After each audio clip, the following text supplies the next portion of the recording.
আসসালামু আলাইকুম ভিউয়ার্স, আশা করি আপনারা সবাই অনেক অনেক ভালো আছেন। ইনশাআল্লাহ আপনাদের দোয়ায় আমি অনেক ভালো আছি। আবারও চলে আসলাম নতুন একটি ব্লগ ভিডিও নিয়ে। ব্লগ ভিডিও না বললেও চলে, এটা হলো চট্টগ্রামের বৃষ্টির ভিডিও। চট্টগ্রামের এখনকার অবস্থা বা বৃষ্টির ভিডিও, কিভাবে জোরে জোরে বৃষ্টি হচ্ছে এটা আপনারা দেখতে পাচ্ছেন।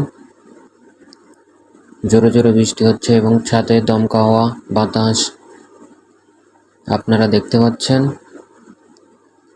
আর আপনাদের এলাকার কি অবস্থা সবাই কমেন্ট বক্সে কমেন্ট করে জানাবেন। চট্টগ্রামে প্রচুর বৃষ্টি হচ্ছে, রাস্তাঘাটে পানি জলবদ্ধতা তৈরি হচ্ছে। সবাই চট্টগ্রামবাসীর জন্য দোয়া করবেন এবং আপনাদের এলাকার কি অবস্থা কমেন্ট বক্সে জানাবেন। সবার জন্য দোয়া রইল। সবাই ভালো থাকবেন, সুস্থ থাকবেন। আল্লাহ হাফেজ।